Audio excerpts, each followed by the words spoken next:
أعوذ بالله من الشيطان الرجيم. بسم الله الرحمن الرحيم. الحمد لله الذي أنزل على عبده الكتاب ولم يجعل له عوجا قيما لينذر بأسا شديدا من لدنه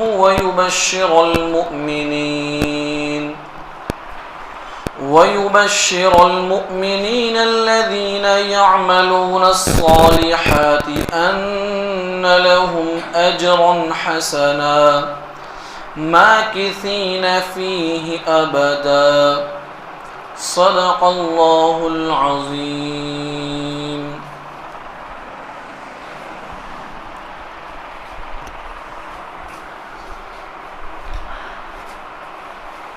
گزشتہ مجلس میں سورہ کہف کا مکمل تعارف ہمارے سامنے آ چکا. اس سورہ مبارکہ کا شان نزول بھی بیان کیا جا چکا اور پھر احادیث میں سورہ کہف کی تلاوت کے بڑے فضائل آئے ہیں. اگر ہم ان تمام حدیثوں پر غور کریں تو ایک بات تمام حدیثوں میں پائی جاتی ہے، وہ یہ کہ جمعہ کے دن سورہ کہف کی تلاوت سے اللہ تعالی دجال کے فتنے سے حفاظت فرماتے ہیں. تمام حدیثوں میں یہ بات ہے. حضرات مفسرین کرام نے لکھا ہے کہ اس کی وجہ یہ ہے کہ دجال اکبر اور دجالی فتنوں کا سورہ کہف کے مضامین کے ساتھ ذہنی اور قلبی تعلق ہے. ایک بڑے مفسر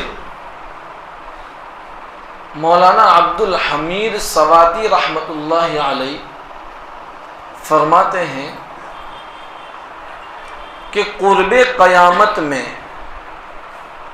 سائنسی ترقی عروج پر ہوگی، ٹیکنالوجی بلندی پر ہوگی، تو اس دور میں ایک دوسرے بڑے مفسر ہیں جن کا نام ہے مولانا مناظر احسن گیلانی رحمۃ اللہ علیہ.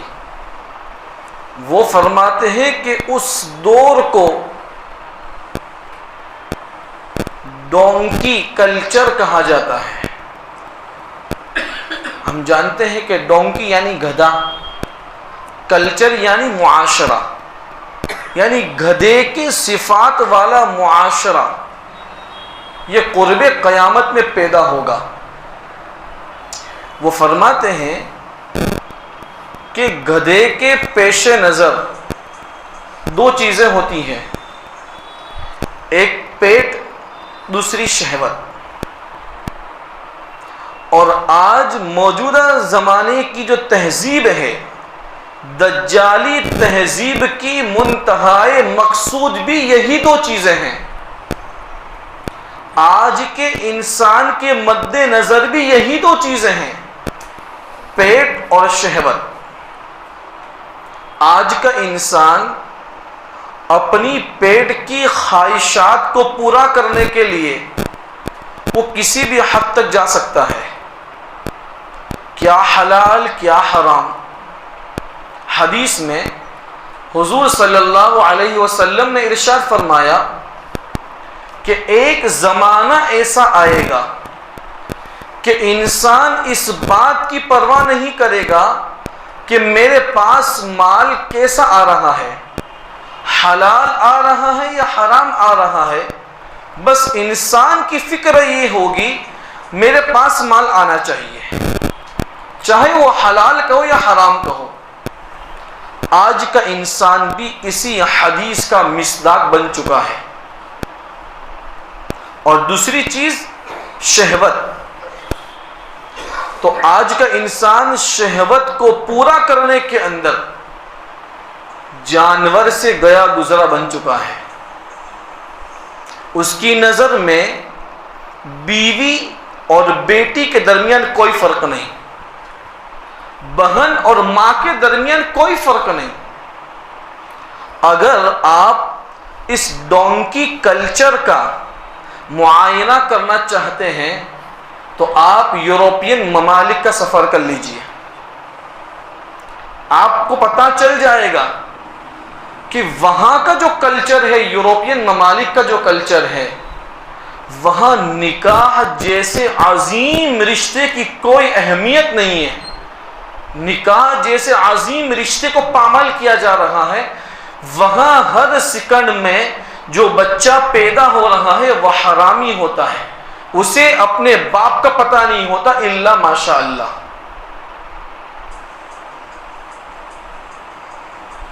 وہاں کے لوگوں کا جو مزاج بن گیا ہے کہ جانوروں جیسا، ایک گدھا ہے اگر اپنی شہوت پوری کرنا چاہتا ہے تو جس گدھی پر وہ منہ مار رہا ہے وہ گدھی اس کی ماں ہو یا کوئی اور ہو، اسے کوئی فرق نہیں پڑتا۔ وہاں کے لوگوں کا بھی یہی مزاج ہے، بس شہوت پوری کرنی، چاہے ماں ہے یا بیٹی ہے یا بیوی ہے یا بہن ہے، کوئی حلال و حرام کی کوئی تمیز نہیں ہے۔ یورپین کلچر ان حرام کاریوں کی وجہ سے، فحاشیت عریانیت کی وجہ سے برباد ہو چکا ہے۔ اور پھر بر صغیر کے جو ملک ہیں، ہندوستان، پاکستان، وہاں کا کلچر بڑی تیزی کے ساتھ ان ملکوں میں بھی آ رہا ہے۔ ہمیں بہت دور جانے کی ضرورت نہیں ہے، ہم اپنے ہی شہر کے لوگ جو غیر مسلم ہیں، جن کو ہم گجراتی لوگ کہتے ہیں، آپ قریب سے ان کا کلچر دیکھیے، وہ بڑی تیزی سے یورپین کلچر کو، ڈونکی کلچر کو اپنانے میں لگے ہوئے ہیں۔ میں حقیقت کی باتیں کر رہا ہوں، یہ کوئی کہانیاں نہیں سنا رہا اللہ کے گھر میں بیٹھ کر۔ گجراتی لوگوں کا جو کلچر بن چکا ہے کہ اگر لڑکا بالغ ہو گیا اور اس نے کوئی اپنی گرل فرینڈ نہیں بنائی، اسے نامرد سمجھا جاتا ہے، اور اگر کوئی لڑکی بالغ جوان ہو گئی، بوائے فرینڈ نہیں بنایا، اسے اچھا نہیں سمجھا جاتا۔ ماں کا بھی بوائے فرینڈ ہے، باپ کی گرل فرینڈ ہے، یہ باپ بیٹی کے، جوان بیٹی کے ساتھ ایک بستر میں سو رہا ہے، یہ اخباروں کی سرخیاں ہیں کہ باپ بیٹی سے شادی کر رہا ہے، ماں بیٹے سے شادی کر رہی ہے، غلط تعلقات، زناکاری عام ہو رہی ہے۔ یہ یورپین کلچر ہے، یہ ڈونگی کلچر ہے، جو وہاں کے جراثیم ناپاک اثرات ہمارے ملکوں میں داخل ہو رہے ہیں۔ اگر ہم نے اپنے شریعت کو مضبوطی سے نہیں پکڑا تو یہ اسلامی کلچر کے اندر یہ ڈونکی، یہ یورپین کلچر داخل ہو جائے گا، اور داخل ہونا شروع ہو گیا ہے۔ اب مسلمان نوجوان لڑکوں کو، لڑکیوں کو وہ کلچر بہت اچھا لگنے لگا ہے، جس میں آزادی ہے، جس میں فحاشیت ہے، جس میں عریانیت ہے، جس میں زناکاری کرنے پہ کوئی پکڑ نہیں ہے۔ یہ کلچر عام ہوتا چلا جا رہا ہے۔ حضرات مفسرین کرام فرماتے ہیں کہ جب ڈونکی کلچر، یورپین کلچر عروج پر پہنچے گا تو دجال کا خروج ہوگا، دجال نکلے گا، اور دجال کے زمانے میں جو کام سائنسدان، انجینئر مشینوں کے ذریعے کر رہے ہیں، دجال ان کاموں کو بغیر مشین کے کرے گا۔ حدیث میں دجال کے گدھے کا بھی ذکر آیا ہے کہ دجال کا گدھا ایسا ہوگا کہ جس کے دونوں کانوں کے درمیان 40 ہاتھ کا فاصلہ ہوگا۔ اندازہ لگا یہ کتنا بڑا گدھا ہوگا۔ دجال اس گدھے پر سوار ہو کر 40 دن کے اندر پورے روئے زمین کا گشت کر لے گا اور وہ خدائی کا دعویٰ کرے گا. اس کے پاس بڑے بڑے خزانے ہوں گے، کسی کو وہ خزانے دے گا، کسی سے چھینے گا. وہ کسی کو زندگی بخشے گا، کسی کی زندگی کو برباد کرے گا. وہ خدائی کا دعویٰ کرے گا، اس کے ہاتھ پر بڑے بڑے کرشمے ظاہر ہوں گے. وہ کسی جگہ بارش برسائے گا، کسی جگہ وہ زمین سے سبزہ اگائے گا. لوگ جب اس کی قدرت طاقت کو دیکھیں گے، لوگ اس پر ایمان لے آئیں گے اور اس کے پیچھے چلنے لگیں گے.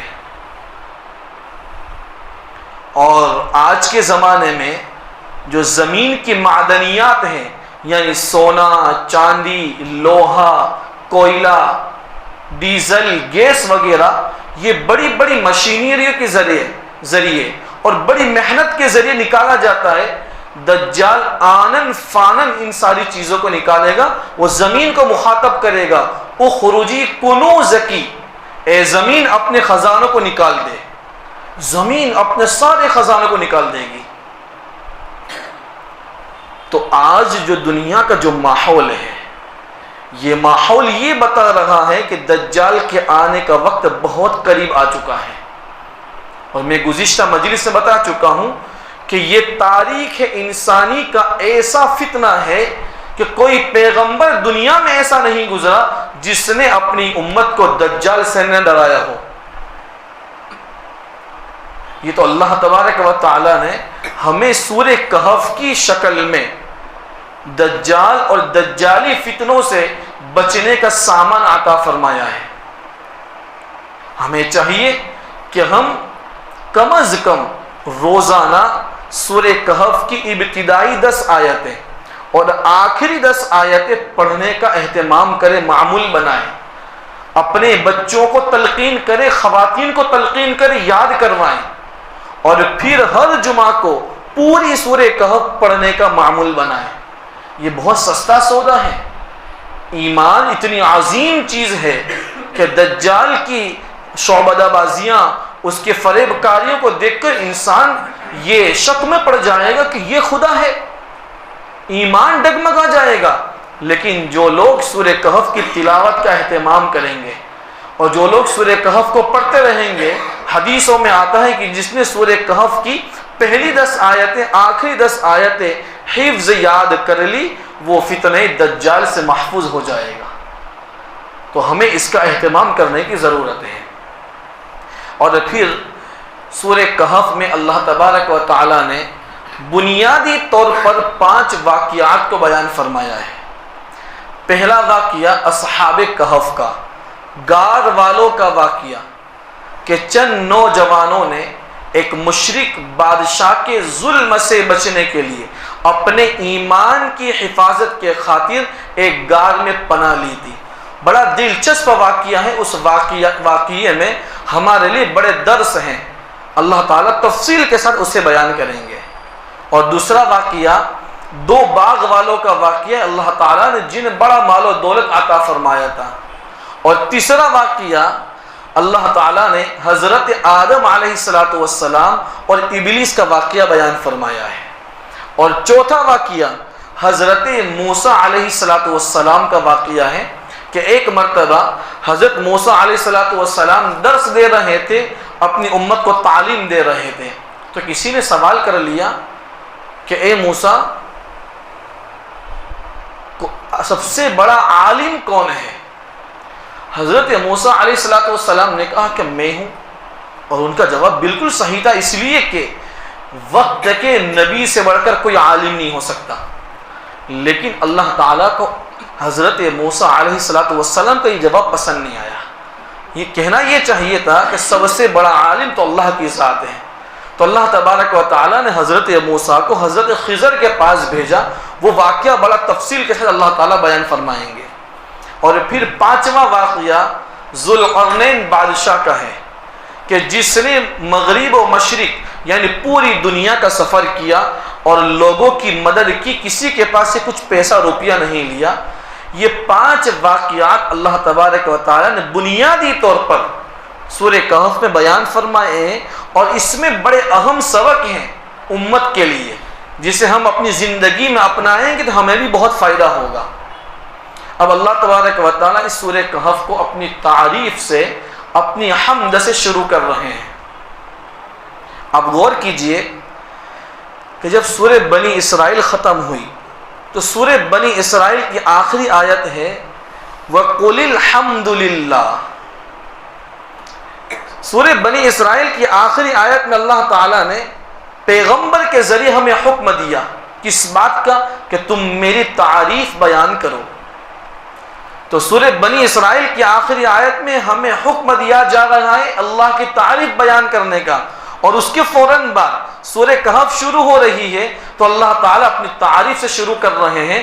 گویا کہ سورہ بنی اسرائیل کی آخری آیت میں حمد کا حکم ہے، اور اس حکم کی تعمیل سورہ کہف کی پہلی آیت میں ہو رہی ہے کہ الحمدللہ الذی انزل علی عبدہ الکتاب ولم یجعل لہ عوجا، کہ تمام تعریفیں، کل ستائش، کل شکر، کل حمد اس اللہ کے لیے ہے جس نے اپنے بندے محمد الرسول اللہ صلی اللہ علیہ وسلم پر اپنی کامل کتاب قرآن مقدس کو نازل فرمایا۔ آپ دیکھیے کہ دنیا میں جہاں کہیں بھی جس چیز کی بھی تعریف ہوتی ہے وہ تعریف در حقیقت اللہ تعالی کی ہوتی ہے۔ ایک اصول یاد کر لیجئے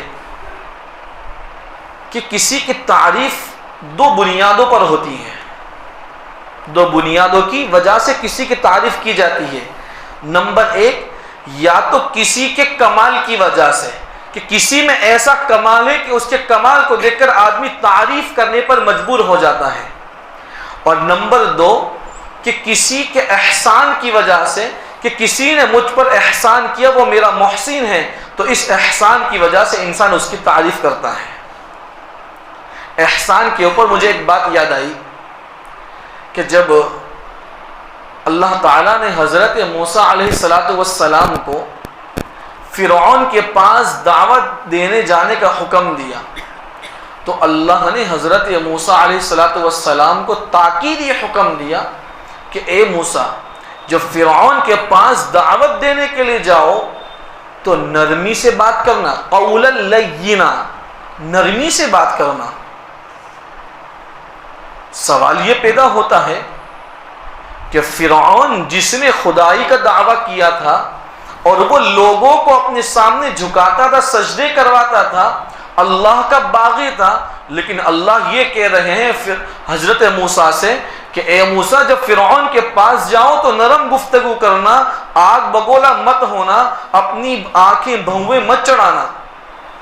اس کا جواب یہ ہے کہ حضرت موسیٰ علیہ السلام نے بچپن میں فرعون کے گھر میں پرورش پائی ہے اور فرعون کی روٹی کھائی ہے۔ اگر حضرت موسیٰ علیہ السلام جاتے اور سختی سے بات کرتے، آگ بگولا ہوتے، تو یہ نمک حرامی ہو جاتی، اس لیے کہ فرعون حضرت موسیٰ کا محسن ہے، اور یہ امت میں پیغام پہنچتا کہ موسیٰ اولو العزم پیغمبر ہیں اور وہ اپنے محسن کے ساتھ ظلم کا معاملہ کر رہے ہیں۔ تو اللہ کہہ رہے ہیں کہ یہ فرعون کا اور میرا ذاتی معاملہ ہے، لیکن تمہیں یہ حکم دے رہے ہیں کہ تم فرعون کے ساتھ نرمی سے بات کرنا، یہ احسان ہے۔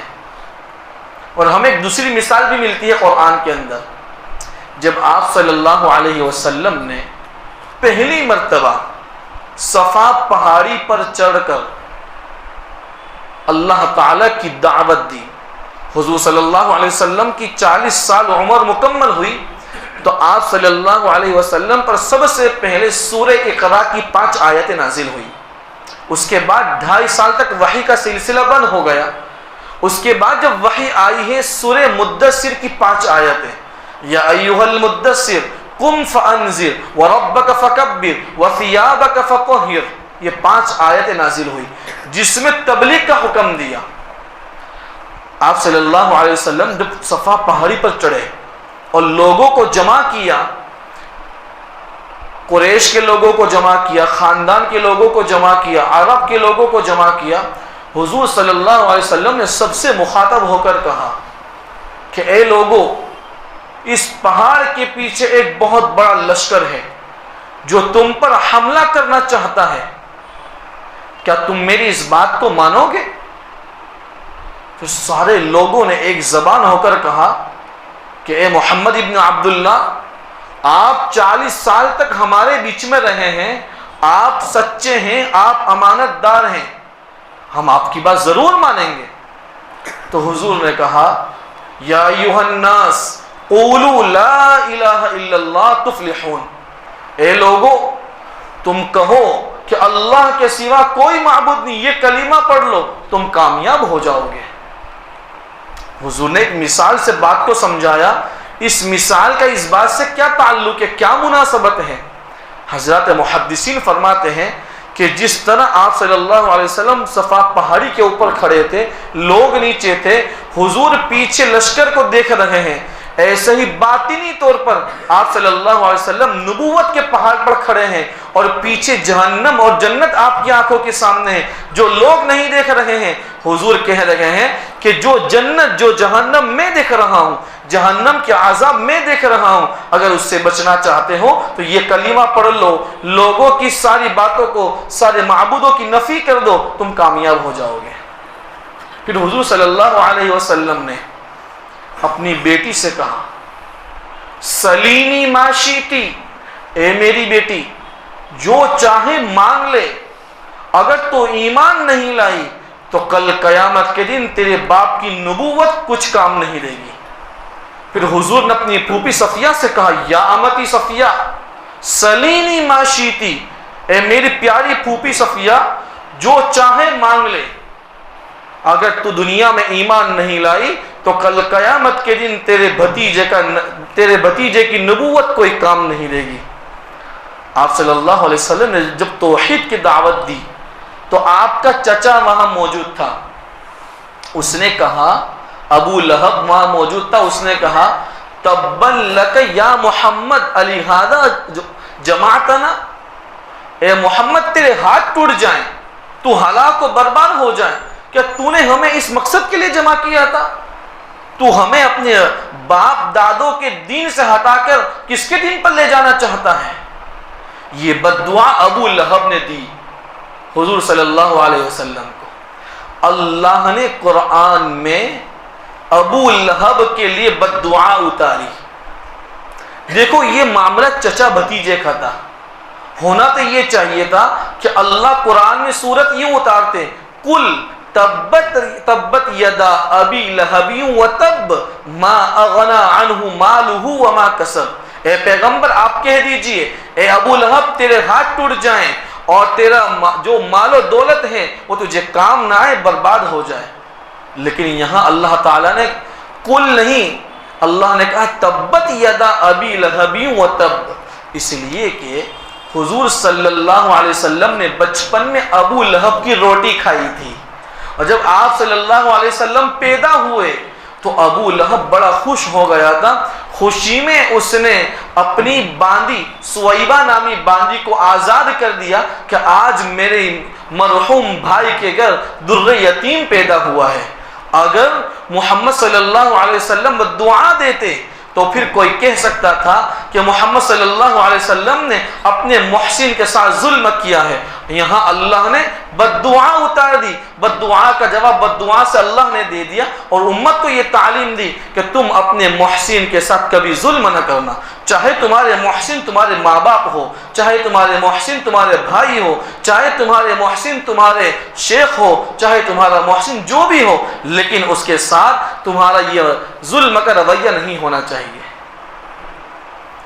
تو میں یہ عرض کر رہا تھا کہ کسی کی تعریف کی جاتی ہے اس کے کمال کو دیکھ کر یا اس کے احسان کو دیکھ کر۔ اب آئیے اللہ تعالیٰ کی تعریف، کہ اللہ تعالیٰ کی ذات میں جو کمال ہے اس کمال سے بڑھ کر کسی کا کوئی کمال نہیں، اور اللہ تعالیٰ نے جو ہم پر احسان کیا ہے، اللہ کے احسان سے بڑھ کر کسی کا کوئی احسان نہیں ہے۔ آپ دیکھیے کہ اللہ تعالیٰ کے کمالات کیسے ہیں، کہ بھئی یہ بجلی کہاں سے آتی ہے؟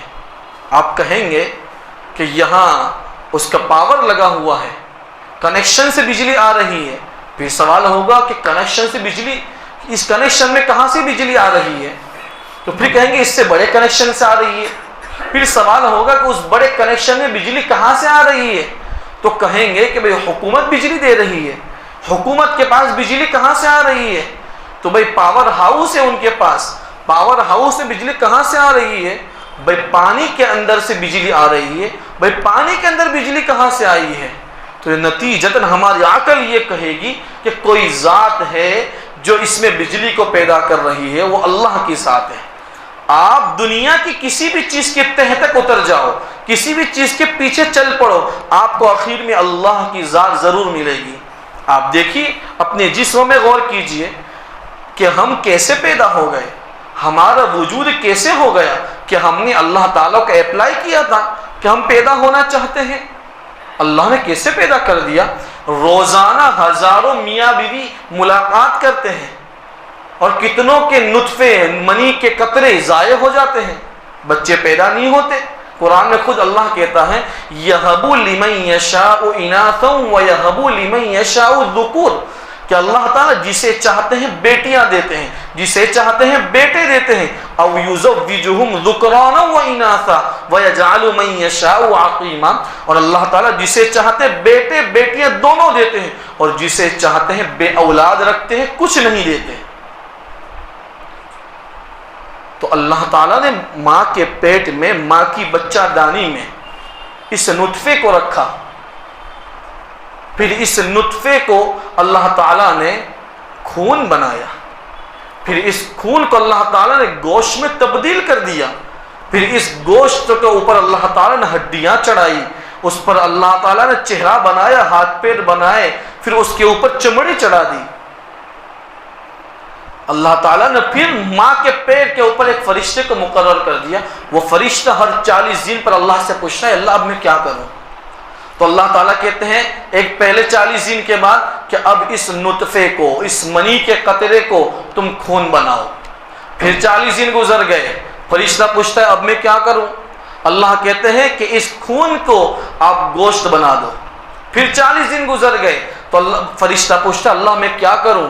اللہ کہتے ہیں کہ اس گوشت کے اوپر ہڈیاں چڑھاؤ، ڈھانچہ بناؤ، اور پھر اس کو ایک انسان کی خوبصورت شکل دے دو۔